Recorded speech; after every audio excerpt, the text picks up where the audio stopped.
Hello, everyone, and welcome to today's webcast on driving digital business ecosystems with APIs. My name is Manoj Bunti. I'm a product marketing manager at Google Cloud, and I will be your host today. This webcast is based on Google Cloud's recent research in partnership with Oxford Economics, in which 1,000 CIOs across the globe, across the industry, were surveyed about their digital business ecosystem strategy. And in this session, Adriana Gregory and Edward Cohn from Oxford Economics will walk us through some of the key findings of this research and the role of APIs in building and scaling digital ecosystems. Welcome, Adriana and Ed. Thank you. Glad to be here. Before we begin this webcast, I wanted to quickly cover a few housekeeping items. What you see on your slide should resemble your webcast console. On the bottom left of the there is a Q&A console where you can post questions at any time during this webcast. Please note that you don't have to wait until the end of the session to ask your questions. Feel free to post them anytime, and we will have a dedicated Q&A session towards the end to cover those questions. We will also be making a few references to resources in this webcast, and all the links to access them should be available in the resources console of your screen.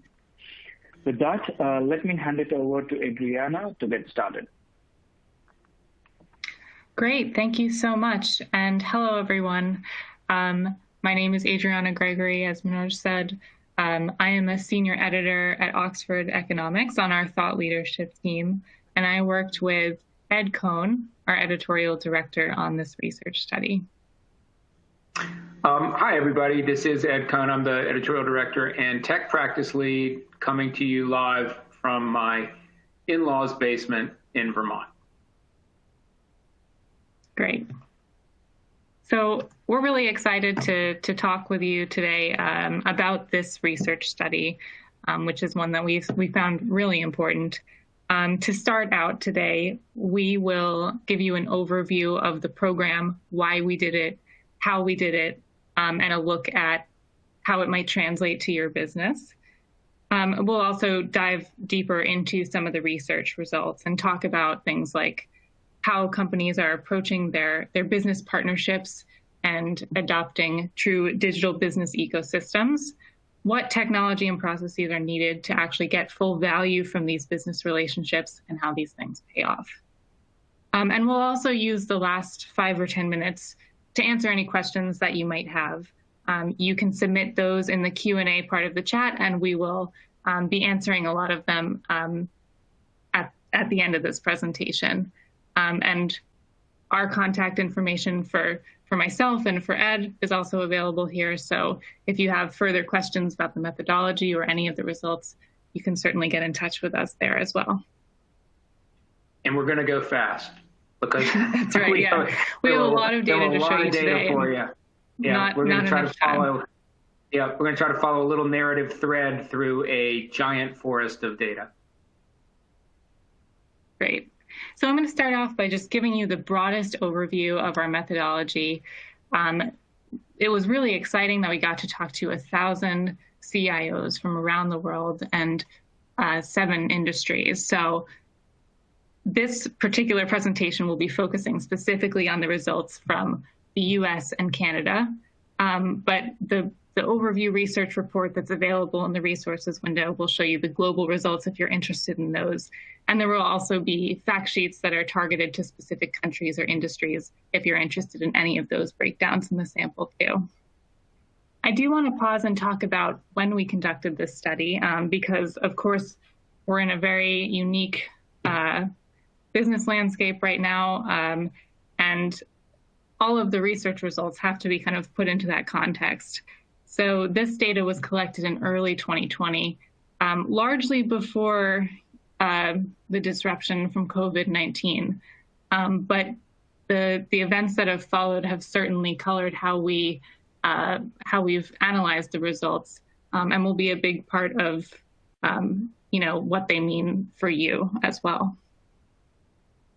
Yeah, that's so important. And when you say, Adriana, that they color how the events color how we look at the data, we're all about actual business function here. And we do use terms like digital business ecosystems, but we make them mean something. At Oxford Economics, we're fully buzzword compliant, but we do try to be sort of jargon averse. So we want to tell this story in terms that actually mean something to business and are relevant to business. And I think right away at the first slide, Adriana, we get into how that lens shifted a bit, not to give away the good story.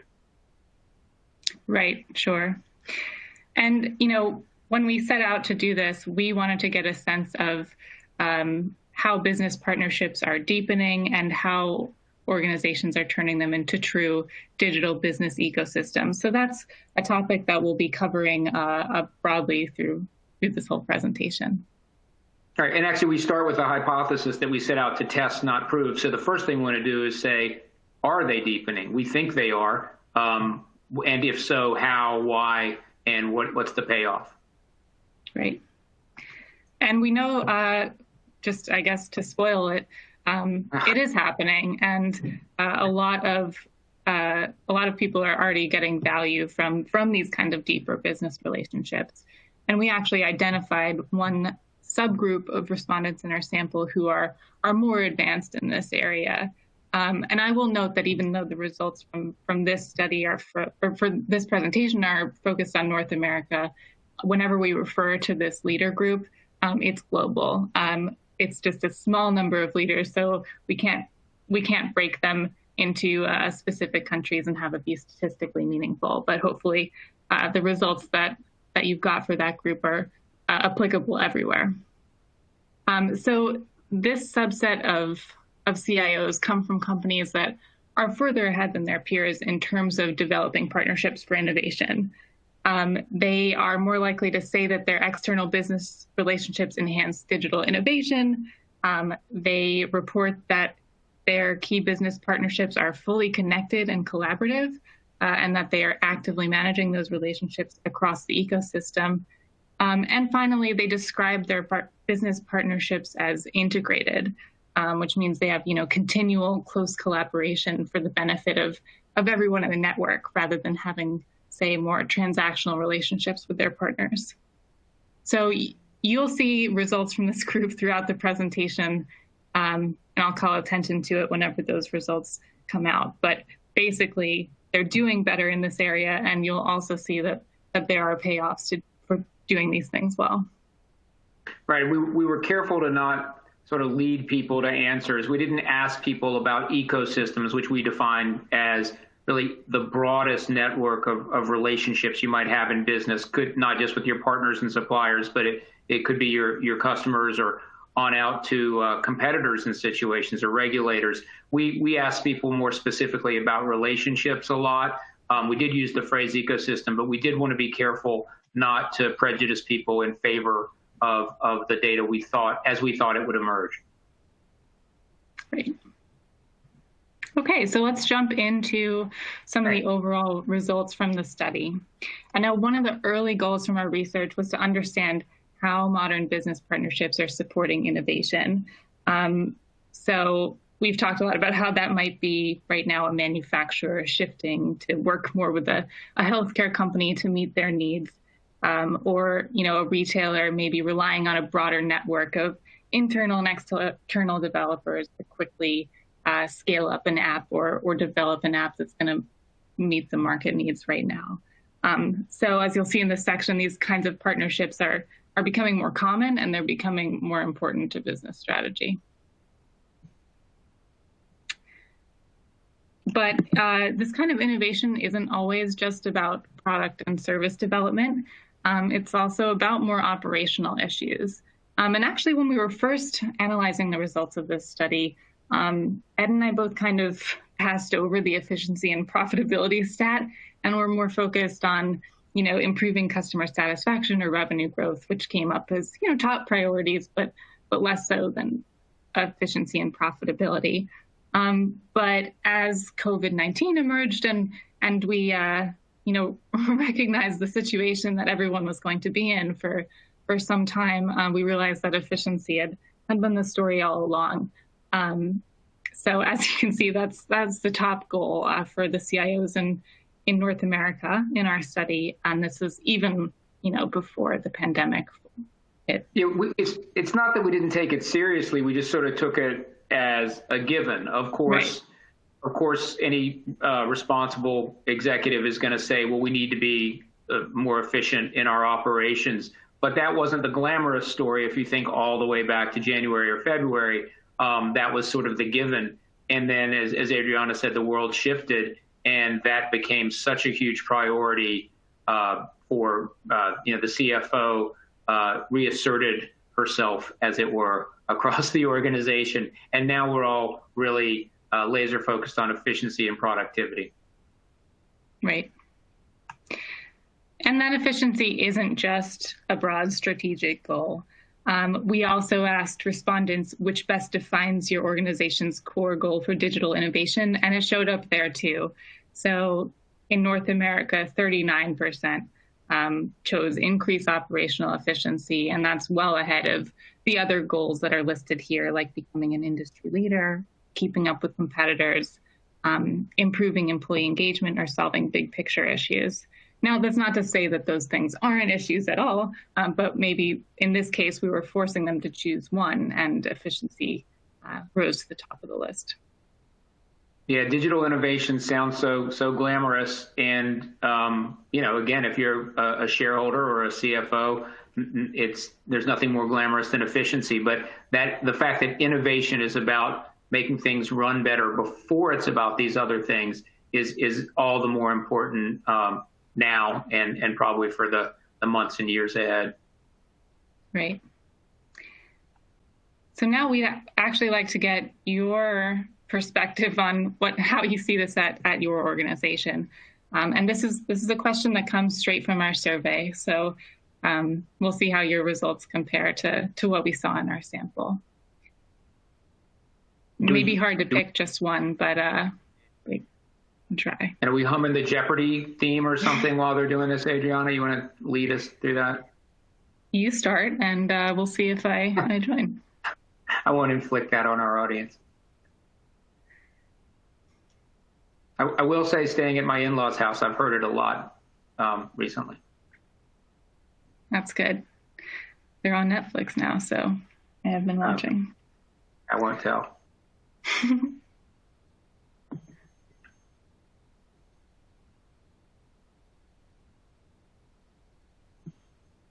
And Ed, how do you see this for Oxford Economics? I just did be an industry leader and submitted it. I guess I can't, but yeah, I think our goal is to be an industry leader and use digital tools to get there in terms of our data capture and analysis and presentation. Right.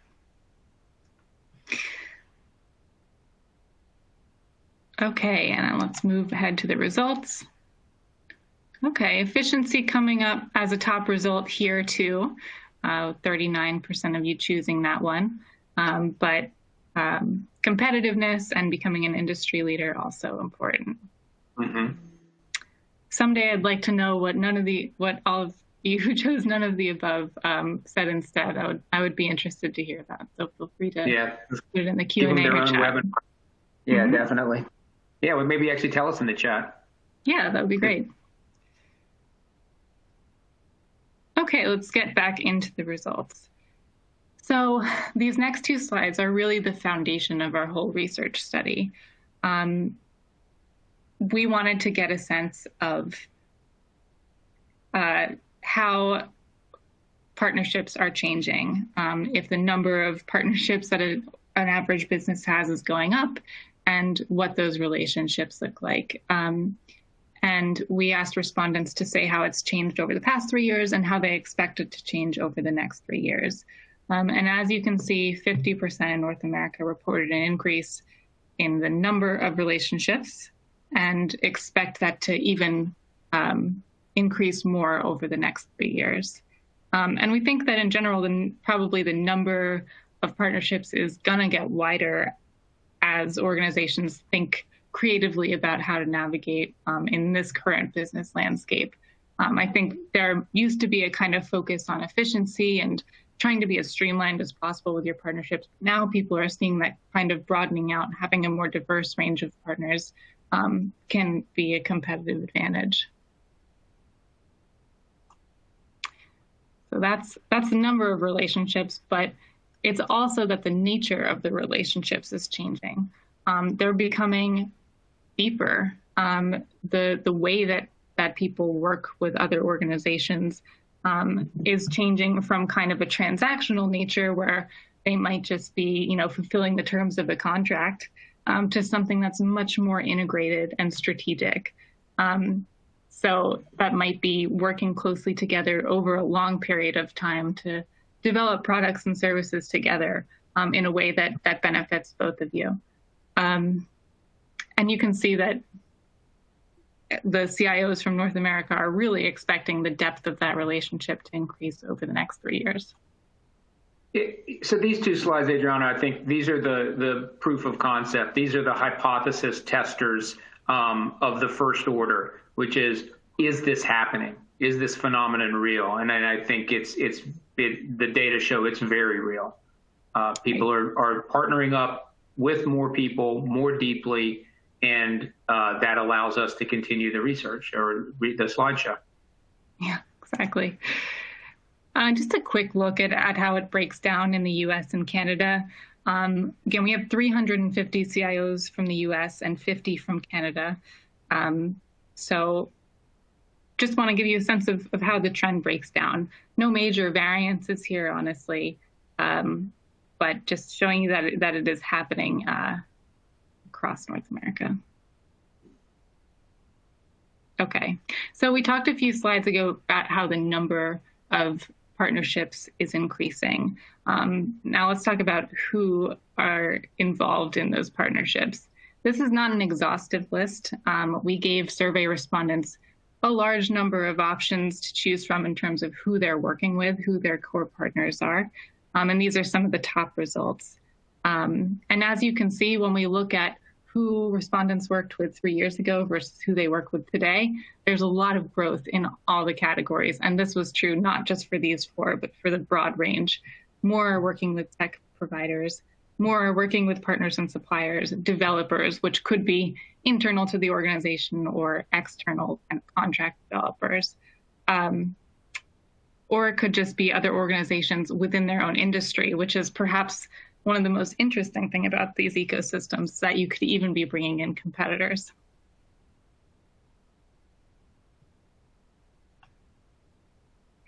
But despite kind of embracing these growing partnerships in terms of who they're working with and how those relationships are going, for many, the kind of adoption of what we think of as a true digital business ecosystem is still definitely limited. You can see, I think the yellow part is what we think of as the most mature approach to these business partnerships. And that's the percentage who think their relationships are fully connected and collaborative, and that they actively manage the relationships across the business ecosystem.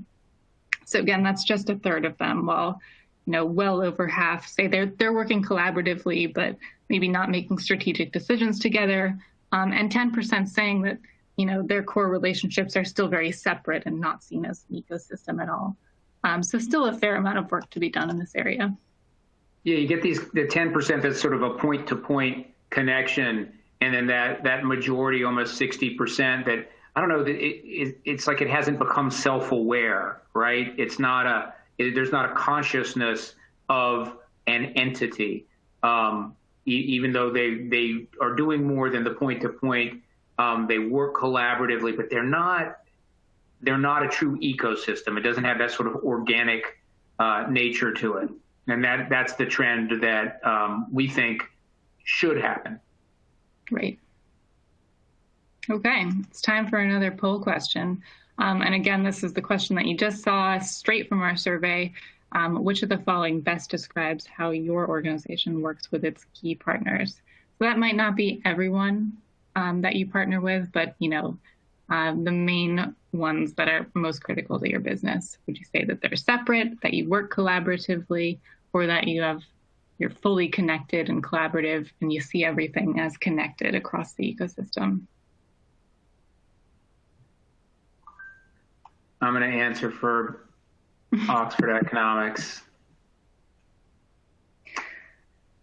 I chose the middle one. I don't know if you can see it when I click on it, but yeah, well, it's hard to get the last one right. I mean, yeah. I wonder, I'm thinking of people we keep apart on purpose. That happens too.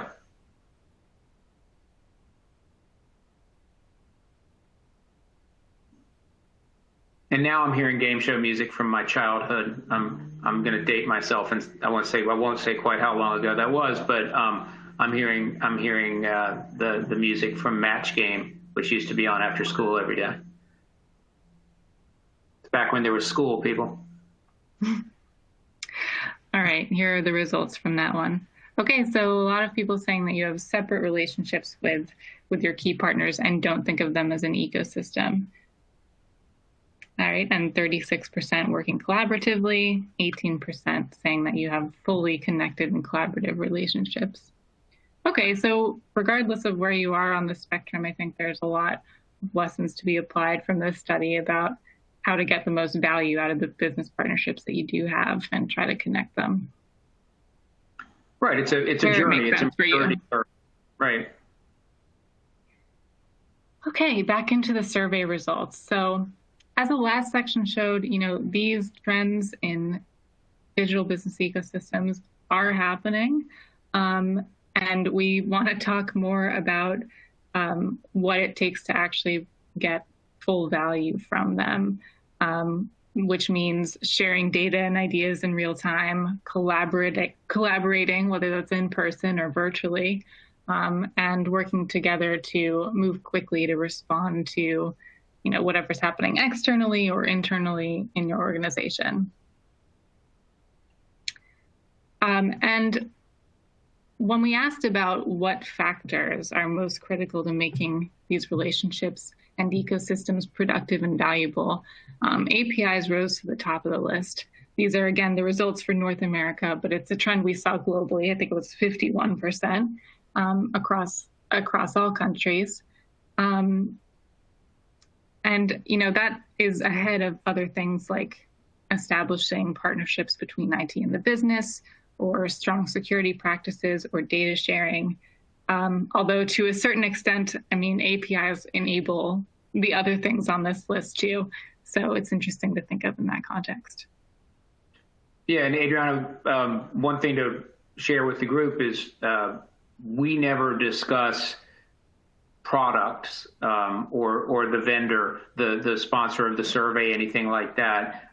So there was no push to answer APIs or manage API platforms. But at the same time, we know, and we're thinking, we think our sponsor is going to like this answer. It does show the centrality of the API technology and, of course, the management platforms to making the ecosystem work. You need a way to share this data, and that's what people are focused on. Yeah, and I think that's why we're seeing it show up as important in relationships to a broad range of different types of organizations or individuals. When we asked about it, developers were seen as, benefiting the most, I think, from APIs. But those APIs are also seen as supporting relationships with partners or industry competitors or customers. But I think this makes sense. Companies need to be able to share the information, particularly with the people that are going to be developing products and services with them, and do it in a secure way, especially when those developers might be coming from outside the organization as well. Right. It's just really emerging as a foundational technology. Mm-hmm. And we're seeing that in the adoption rates too. We asked our survey respondents to say where they were in adopting a wide range of technologies, which included things like cloud and artificial intelligence, apps and mobile, but also APIs. And APIs came up actually as being one of, I think, the most used technology in terms of the percentage. You said that it was in use in at least some applications or projects. But then one thing that we've seen was interesting was that it was one of the lower for being in use at scale. So that might indicate that perhaps it's more limited to a certain function within the business, maybe those that are working more closely with developers or in IT, but that they are, having an impact across the organization.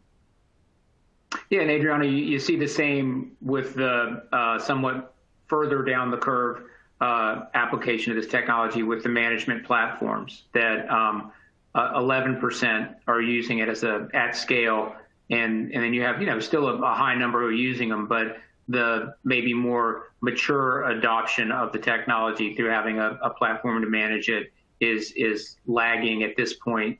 The use of APIs, which are becoming ubiquitous. Right. But even though a lot of people are using APIs, they may not be necessarily managing them in the way that gets them the most value. So we asked respondents, how they're managing their APIs today and how they expect to in 3 years' time. And 32% say they use them now but don't have a management platform in place. 19% say they use them and have a central management in place. And that's kind of shifting in 3 years. More people expect to have kind of a central way or a gateway to route them.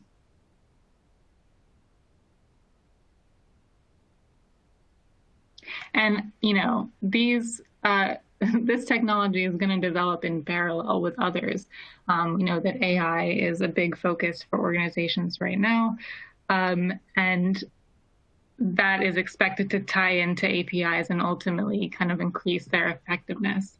So when we asked respondents how they expect AI to influence the execution of their API ecosystems, nearly half in North America said that it'll improve the quality of the data they collect, or allow them to have more efficient processes or automate operations. Yeah, and I don't know that these differences are significant statistically because they're pretty small, but it's interesting to me that the number one answer is higher quality data, even over, say, automation or efficiency, and then making value also increasing the value of data. Because those are stories we see in study after study, is that data is not data. It's good data, bad data, quality, clean, whatever. And so that's what people seem to be focused on first, is making sure that they're getting data that they can actually use. Right. Okay, now I promised we would talk about this leader group, and here they are. Again, these are the leaders from around the world, not just in North America anymore. So, but you can see just visually that blue bar is really standing out from the gray. The leaders are more likely to emphasize the value of a number of things to making their ecosystems productive and valuable. But the second set of bars there using APIs stands out, 74 to 49. Yeah, they're better at this, right? That's what makes them leader. It's a pretty dramatic difference in answer after answer, not just the API. And I think it's important too that the top answer, Adriana, is before you can do any of that, I think is establishing the partnership between IT and everybody else. Yeah. And they're also, you can see the same leadership in terms of the question we looked at earlier on whether they have central API management platforms, more likely to have kind of control over that, and more likely to understand the importance of APIs to those business relationships, whether it's customers, developers, other organizations in their industries, partners and vendors, et cetera. Okay. Now we're going to move into a section that's still about, how you get value from your business partnerships and your digital business ecosystem, but is more about the kind of organizational processes that you have to have in place in order to really get this right. You can't just buy the technology. You're not just done there. Maybe not. Yeah. So, I mean, this slide shows you that I think some of the broad ideas that Ed set out at the beginning of this presentation really haven't been widely adopted yet. The kinds of organizational behaviors that you need to really get this right and have a collaborative relationship with your partners just aren't always there. I mean, those numbers towards the bottom about how do you increase transparency into the business for developers or partners, just 29%, just 22% saying they've received data from other members of the ecosystem, or 19% saying that they've shared that data. And, you know, ultimately those things are going to be really important to making sure that you're innovating together, whether that innovation is meant to support R&D or efficiency and productivity. And this is an area where even our leader group has work to do. And again, these are global leader results.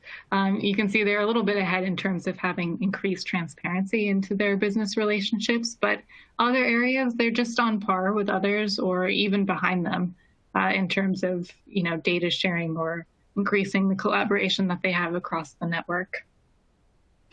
Yeah, I think given the small N count, given the small sample size for the leader group, these differences are probably not that meaningful, which is to say they're basically no better or no worse, give or take, than the others. And this probably will not come as a surprise to a lot of you, but skills shortages, which tend to play a role in really every business issue, are a problem in this area as well. When we asked CIOs to what extent they had the skills that they needed in various areas, a lot cited a shortage in terms of, you know, managing API developers, getting the kind of cross-industry knowledge or business acumen that's needed, or maybe having the tech skills or the data skills that are required. So all these can present challenges to really updating processes and technology for this new business environment.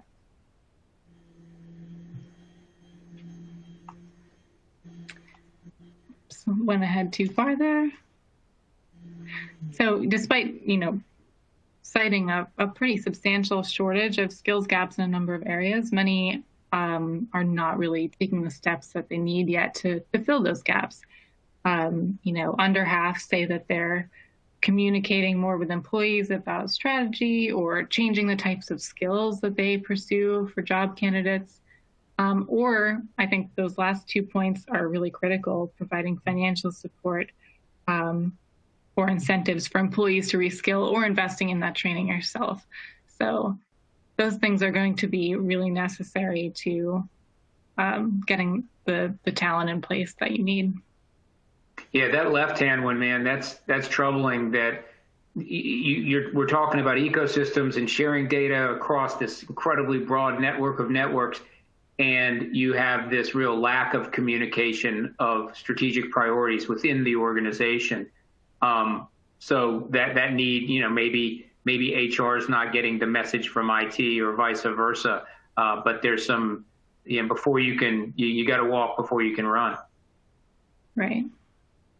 Yeah, and there are, you know, as with other questions or slides here, there are other answer choices that aren't shown on this list either. But, you know, focusing on recruitment and retention or allowing employees to participate in new types of training programs or sharing talent with other organizations. Those things, I think even fewer were said that they were making meaningful steps in these areas. And Adriana, I know we're going to, oh, go ahead, I'm sorry. Oh, sorry. No, just if you want to see any of those answer choices, they are shown here on this slide with a lot of data for you to look at, showing the U.S. and Canada results. Sorry, Ed, what were you going to say? I was going to leapfrog even this to say, I know at the end we're going to show them links or promise them links to the paper we've written and the infographic. So some of the the data we're sort of teasing here and moving quickly through the top responses in the interest of time, you should be able to explore at your leisure soon.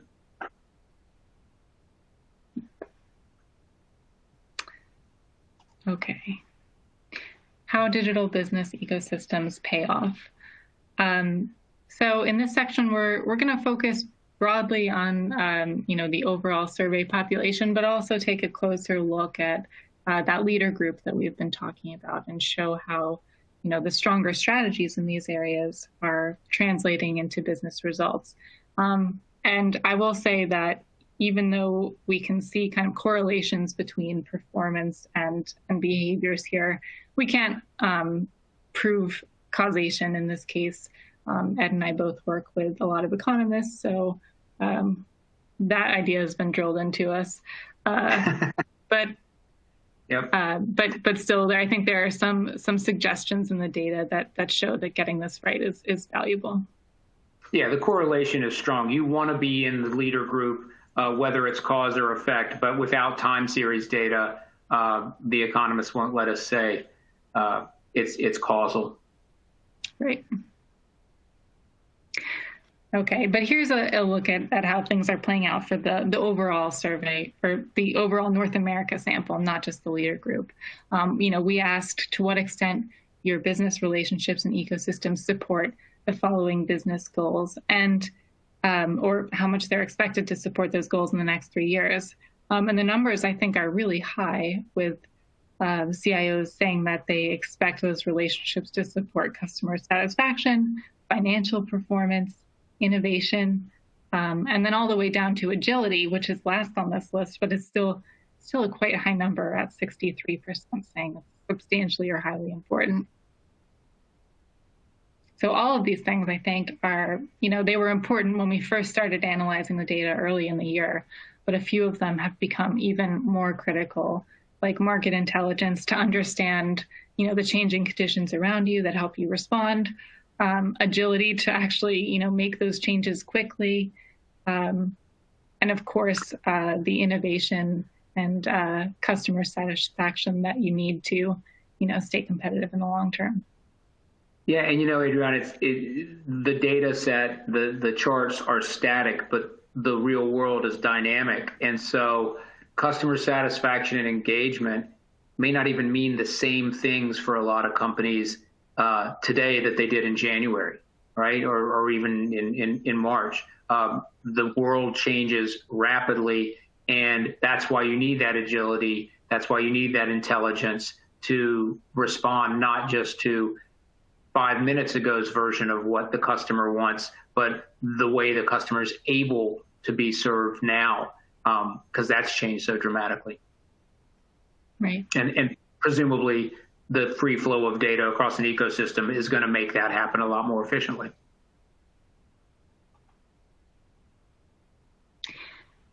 We also asked respondents what the organization does with its APIs today and plans to do in 3 years. And you can see some of the payoffs from that particular tech strategy in this question.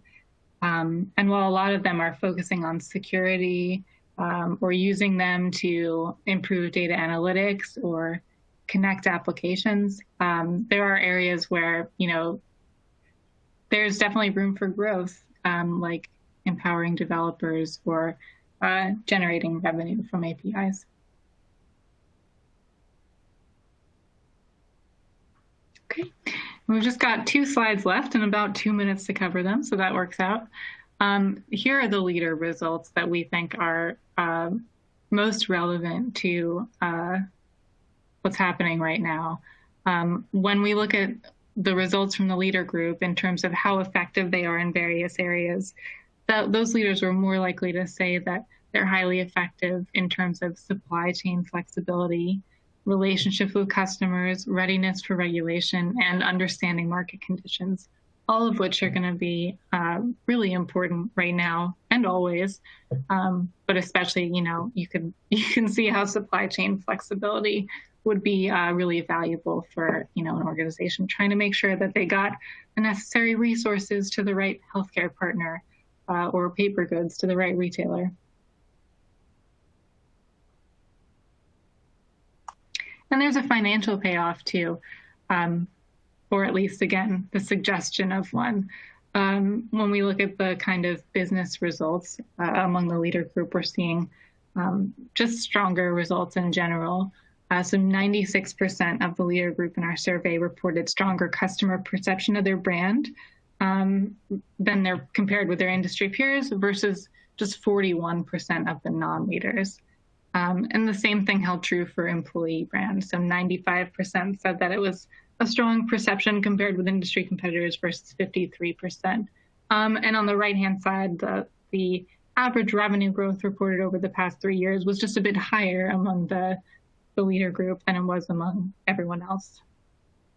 Right. And again, we can't say that's because of their use of APIs or managed platforms or their leadership in these categories. But we can say if it's not that, then this is what the smart, rich companies are doing now because they have a plan to stay smart and rich. So you want to be in this group, whatever that mix of cause and effect may be. And we do, of course, hope to continue the research and get that time series data and begin to establish a clearer causal link in the future. But right now, I think we can say with some safety, this is what the leading companies are doing and how they're doing it right now.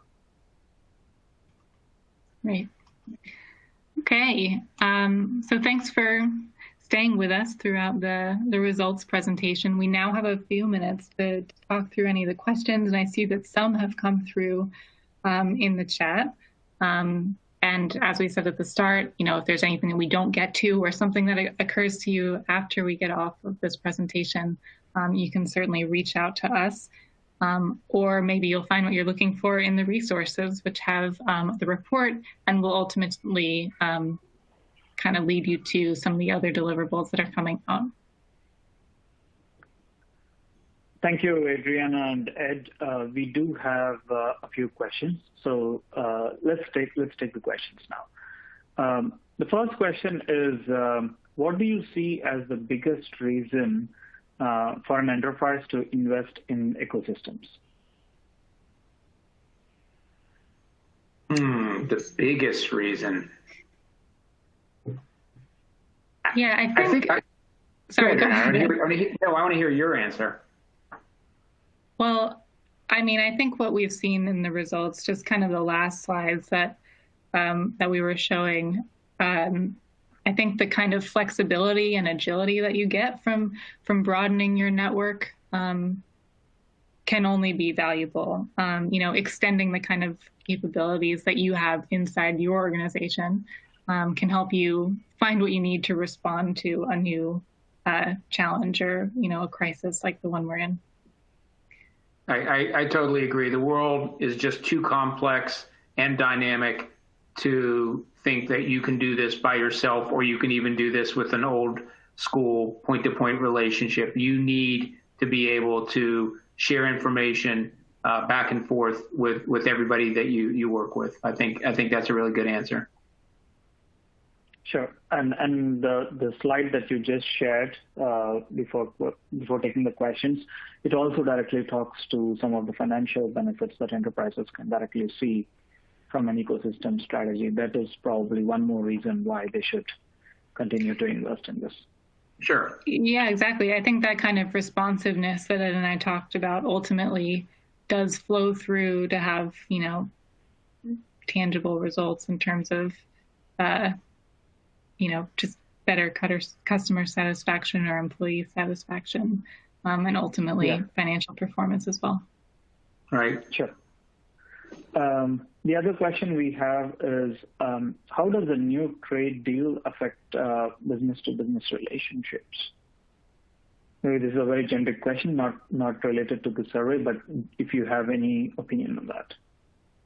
I'm sorry, how does the new trade deal affect which now? Affect B2B relationships. I'm going to punt on that one and say that's a TBD. I am old enough to remember the old trade deal, and things don't always work out as anticipated. So I don't have a whole lot of clarity into that one yet, to give you an honest answer. Yeah, sure. Not a problem.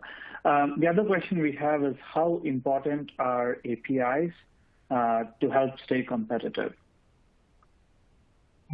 Well, I think, Adriana, do we have data on that one? Yeah, I think when we ask about the payoff from different APIs, we can see that they are used to, I think, enhance relationships with developers and customers and, others that you might be working with. And I think that's a core part of the payoff, supporting those relationships and making sure that they are valuable to you and the overall business performance. Yeah, I think agility, market intelligence, all that good stuff we were talking about add up to competitiveness. So let's give that a very. We'll answer that with one word. Very, very important. Yeah.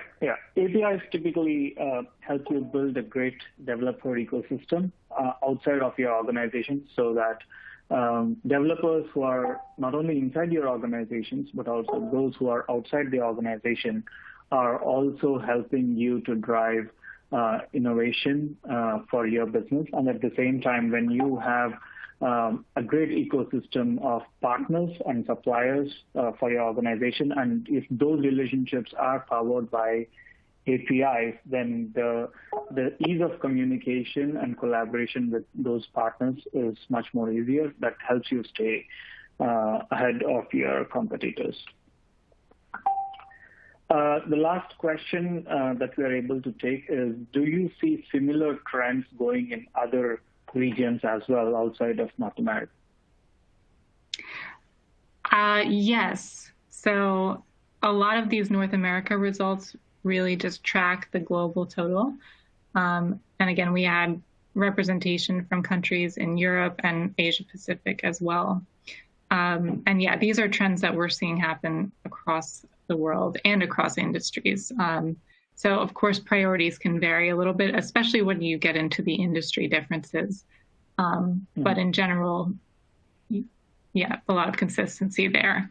And we will have fact sheets, one for each country in the survey and one for each industry in the survey, that will show the results from that particular subset of the sample versus others.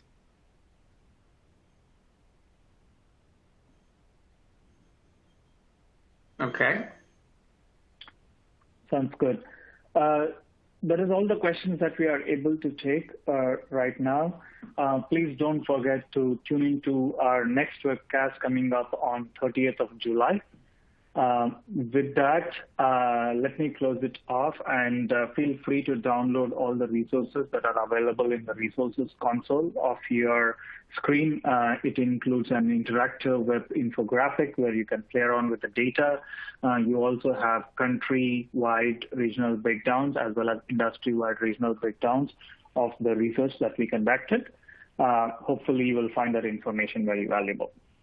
Cool. Thank you so much for joining us once again today. And thank you, Ed and Adriana, for sharing some of the insights from the survey.